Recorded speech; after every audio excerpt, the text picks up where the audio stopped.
Something that's been made in Turkey for centuries is leather. The Grand Bazaar in Istanbul is teeming with shoes, wallets, bags, belts and jackets, all supplied by makers from around the country.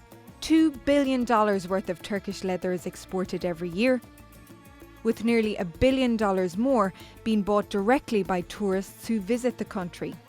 That's around 1.5% of the global leather business altogether. And one company that's playing its part in those figures is Desa, which was founded in 1972 by Mele Çelik, who has since passed the company on to his son Burak. Today, half of the business that we do is on the manufacturing side. We work with a lot of international brands and we produce for them. So when you go into any luxury shopping street, half of the companies over there, brands are being produced in Turkey, and most of them by us. But at the same time, we have also our own retail brands and we are also exporting with our own brands. Burak gave me a tour of one of his 3 factories that's located on the outskirts of Istanbul.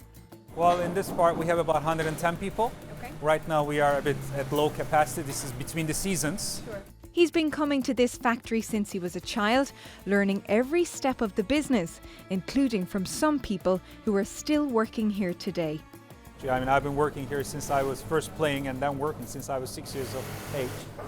And when I was 10 years old, I was working as a customer representative. When I was 12, I had a line of 120 people working in the factory. Each summer, I had a different task to accomplish. And it's a great thing. Now I'm trying to bring in my son to do the same, because then you learn the value of the work. Because nowadays, especially the youth, do not understand the value of manual work and what it means and how the things that we are using are being made, and they don't get appreciated. But it's so valuable. If everybody is a university graduate who wants to sit at a desk in front of a computer, how do you get anything made or accomplished?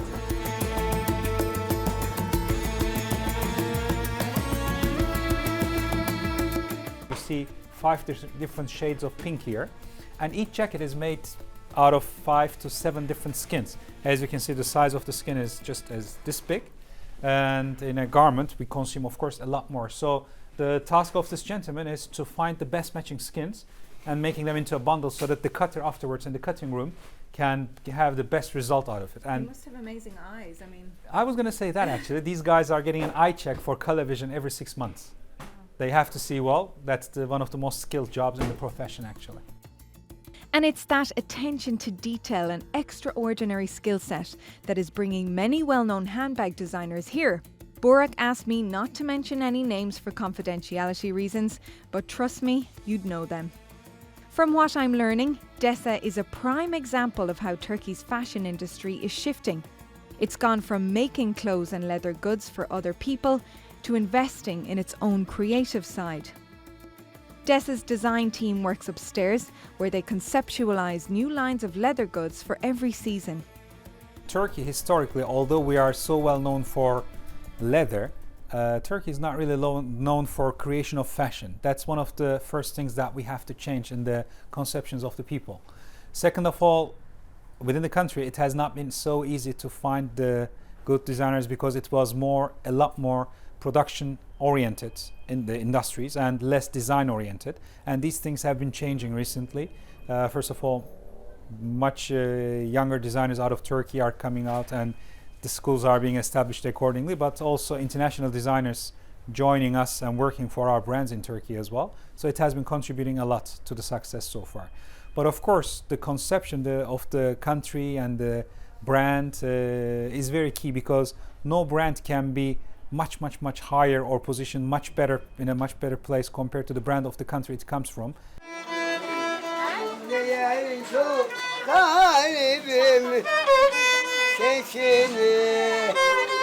While those leather goods may be made to last, not everything in the fashion industry is. Fast fashion is a relatively new term. It was coined about 15 years ago to describe clothes that are cheap to produce and cheap to buy. And it's everywhere in the world, including here in the Turkish city of Izmir. This is a classic example of a clothing market in Turkey, where we've seen men's t-shirts sell for as little as 5 lira, or around $1.40. And it's safe to say that after they've been worn just a handful of times, many of them will be thrown away. The global business of fast fashion has been devastating to the environment, being only second to the oil industry in terms of the damage it's caused. Western countries like the United States are the biggest offenders, with the average American throwing away around 35 kilograms of clothing a year. That adds up to around 11 million tons of waste in landfills. Thankfully, outside of North America and Europe, things aren't as bad, as people tend to recycle their clothes more. As well as pressure to produce a lot of clothes, the speed at which people want them is also hurting the environment. The rapid reality of social media has stretched the traditional 4 seasons of fashion to around 1 a month. And some designers are also struggling to adapt their business model to satisfy what the industry calls see now, buy now fashion shows, which allow shoppers to have what's on the runway within days instead of months. But I didn't come to Izmir to shop or relax in the sunshine. I've come here to meet a group of people marching to the beat of a very different tune.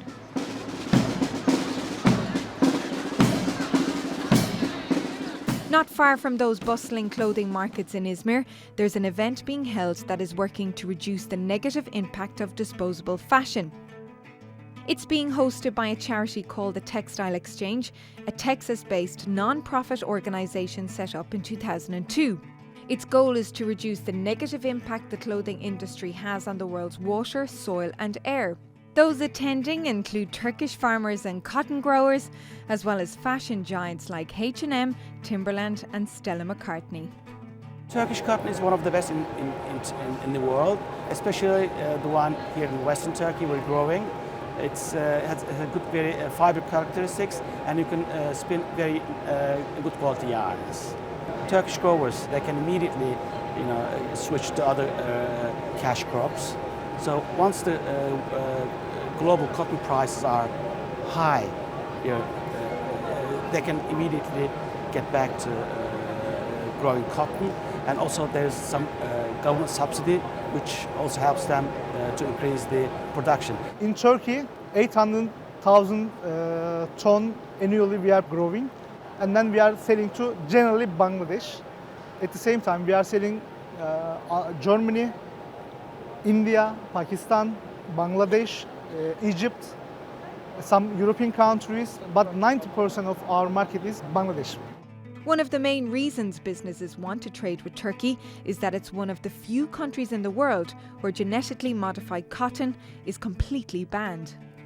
It's very important in organic cotton that genetically modified seeds aren't allowed. Now, if you're in a country where GMO seeds are present, such as the US, there's a very great risk that there'll be a drift across and your organic products will be contaminated by those. That can't happen in Turkey because there isn't any GMO. There's often a thought where we've got to wait for the consumer to ask for it. And consumers take a long time to ask for these sorts of things because it takes a long time to understand the benefits. But if you look at the people who actually work within these big brands, who are working within that sort of fashion world, there's a lot of values, a lot of beliefs in why people work in fashion in particular. And amongst those beliefs are a belief in longevity of the product. Why do you want to make something that will be useless in 2 weeks' time because it's been superseded? Another company attending this summit is American brand Williams Sonoma, a major supplier to huge chains like Pottery Barn. On top of selling homewares, they produce clothing for children and teenagers. We are doing sourcing.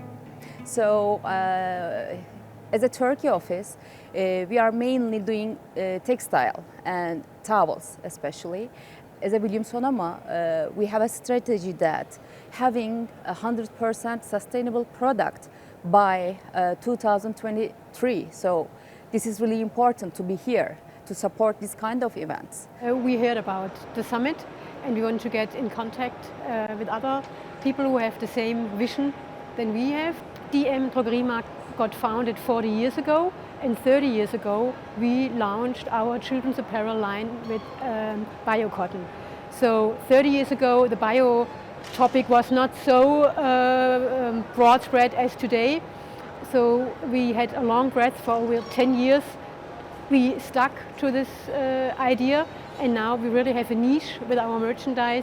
We also installed, we call it a path finder, where our customers could go online, punch in a code, and each textile is totally transparent. where's the cotton crop coming from, and what people are involved. And I think this is the major difference, because when it comes to groceries, you see where the fish got caught and according to what standard. While the people here in Izmir seem to be committed to knowing exactly who is making their clothes and where they come from, it's hard not to be skeptical that a couple of hundred people can actually ignite change. But they assured me that under their ideology of people, planet, profit, they are making a difference. I truly believe we are. I think if we look at what has happened in retail globally, the traditional value retailers, consumers are starting to move away from supporting those retailers. And it's not only in the United States, it's also in other parts of the world. So there's a shift in consumerism to also redefine what they regard as value. So the shift into a better value in longevity and moving a bit away from the cheapest and the here and now is the best is definitely taking place. And I think within that, combined with the almost changing environment in terms of in the investor profile, I think that will help the tipping point to actually tip. And I don't think we're far off. It's definitely close. There's one final area of Turkey's fashion industry, actually the whole industry in general, that I want to explore, and that's social media. When it comes to the internet, Turkey is one of the most prolific users in the world. Out of a population of 80 million, 25 million are on Instagram. That's the fourth biggest number of users in the world. There are 30 million unique viewers on YouTube and 50 million Facebook users here. And there's one Turkish designer who knows exactly how to cut through the online noise and attract those all-important likes. The man I'm meeting today, for me, encapsulates Istanbul's modern side.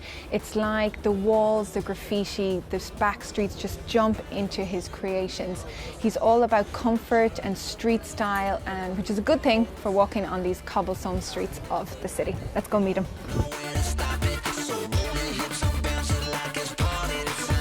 27-year-old Bunyamin Aydin founded his brand Les Benjamins in 2011.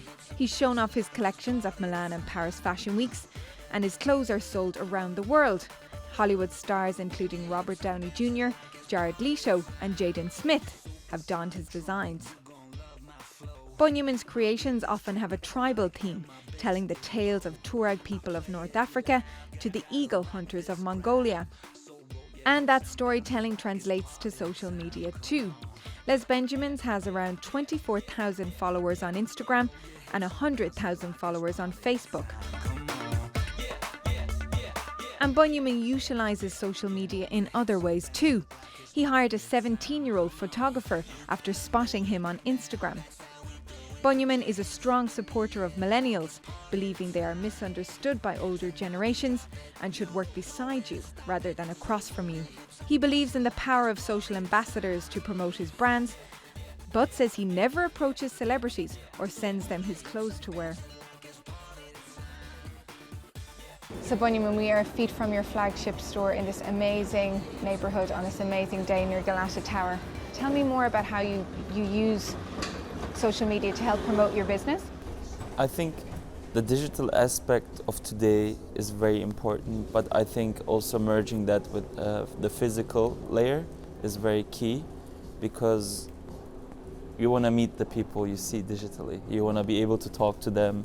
You want to be able to be part of the community. So I think the digital is very key and important, but doing events and inviting the community, meeting the people, talking to them, explaining them in person what Les Benjamins is about is very important, and it creates a new dimension. I take details from the past and I merge them with the future, and I think that's strong and powerful. You recently had an amazing campaign with Nike Air to design one of their shoes. You were one of 12 people across the world picked, which out of hundreds or more. What did that mean? I mean, what did you see in social media after that? Digital now is so strong. You know, the thing that I did with Nike, it went on their website, it was you would go on Nike.com and you would be able to reach in the second click my page, which is incredible. I was on their YouTube channel. I try to get inspirations from different dimensions. I always walk around with my camera and I just love capturing moments. I love discovering stories, telling stories, and I translate that into products. Can I just talk about the business side? So what does it translate to sales, social media? Digital e-commerce started off with websites, and then it moved to mobile pages and apps, and now it's moving to social media. I think we'll be able to shop. It's already, you can already shop from Instagram, but it's gonna be more in our life. You can already tag the items that you post, and you'll be able to shop instantly. And I'm just waiting for the time where your credit card is already on Instagram, and where you can just like, oh, Vanessa, nice jacket. Okay, this price and this brand. You just, with one click, you can actually go and check out. I think that's where we're going.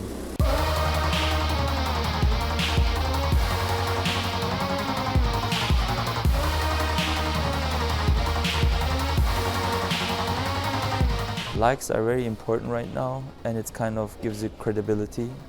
How many followers give you credibility, but in the end, how many of these likes and followers go to your store? So we did just that. We left Les Benjamin's brick and mortar shop and went to see where his virtual online store comes to life.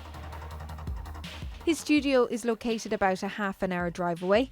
It's where Benjamin and his team design, produce, photograph, promote and sell his clothes. This male model flew in from Paris for the shoot. He changed his top around 200 times before the images were uploaded to the online store for waiting shoppers. Of course, I only needed the smallest of nudges to give it a go. What an instant way to feel short and blobby. I'm not sure I'd sell much.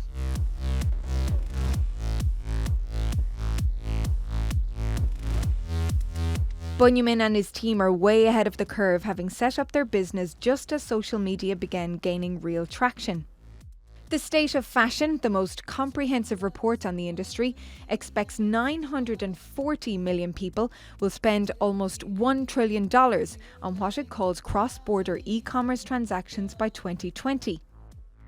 It cites industrialisation and urbanisation, ageing markets as well as social media as the reasons the market is moving from the high street to online. But it's hard to know when and at what point it will plateau. I think it grew in such a short time that in an immense way that is, I think, kind of going to shrink back in a way that because there's also an anti-social media movement that people kind of try to also avoid it. But in fashion, like it's almost one of the biggest tools that you can use, and I use it like Instagram and Facebook and stuff. And Instagram is kind of like I don't know, like for me it's like a notebook. Like so, I post things that I like, or from backstage, the things that actually people don't know about me, like because I'm into like doing paintings and stuff as well, and I sometimes post them. So kind of showing your kind of hidden self in a way. So it's good, but I think it's important to know where to kind of draw the line, because it's so, I think, quickly can absorb all your life, and you need to actually live the life, not just watch it, I guess. It changed everything. Right now, obviously, in like past seasons, the collections only would have been seen by the people who are invited to the event. Obviously, right now, the moment the collection is on the catwalk, it's online and everybody all around the world sees it. That's why it's changing the whole fashion scene, I think. The social media is becoming the key ingredient in marketing the events, as well as you know, most of the designers are now are now showing their collections, in-season collections instead of next season collections, because it's a huge marketing event. So they want to use this marketing power to sell clothes. So the in-season shows are becoming more and more part of fashion weeks. Those playing their part in that shift are social media bloggers and influencers like 20-year-old Gözde Tunça. As well as studying fashion at university, she works for Turkish magazines, Insta-blogging events like Istanbul Fashion Week for their social media followers. Guzde grew up watching her makeup artist's mum at work, but it was the movie The Devil Wears Prada that convinced her to take on the editorial side of the industry. I started fashion when I'm child. I cutting my Barbie's dresses and makeup there and cutting hair. There's some things I'm all the time drawing the pictures and tutorials, some things. And my teachers say, why did you do the fashion? Why did you interested in the fashion? I say, yeah, maybe. I think I'm not choose fashion. Fashions choose it. And many people who work in the social media sphere would agree that Guzde is onto something. 25-year-old Osan Tabak is the co-founder of Creator Den, which developed an app that brings social influencers and brands together to help both sides make a profit. Acting as a middleman, the platform uses algorithms to find people their perfect business partner. Creator Den shares office space in Istanbul with 6 other companies, all funded by the same investor. It holds monthly seminars where established social influencers share advice on how to attract followers and make a living from promoting brands. A social influencer is someone who is able to affect the decision making of an audience with his digital persona, and that digital persona is regarded as a friend by the audience of that social influencer. So do you think that people, like followers, trust a social influencer more than an advertiser? Yes, sure, because now the celebrity endorsements doesn't seem authentic anymore, and now these people, the social influencers, are regarded as their friend, as they're supporting the content they're pushing, and they really do, because if they don't be authentic and post content that they don't believe in, then the audience will automatically leave them. So their authenticity comes from their content, and they have to reflect only themselves by their content. So that's what it makes so much powerful. So if a social influencer posts a picture of themselves wearing an Adidas t-shirt or something, does that help the Adidas brand? Yeah, sure. The conversation in social media around Adidas nearly triples. And the people who sees Adidas now just links it with a friend of theirs. It's really similar to this thing, like, I loved your shirt, where did you get it from? The influencer marketing is just a digital reflection of that on social media. So explain to me, how does a social influencer get paid? The pricing goes up to 10,000 TLs.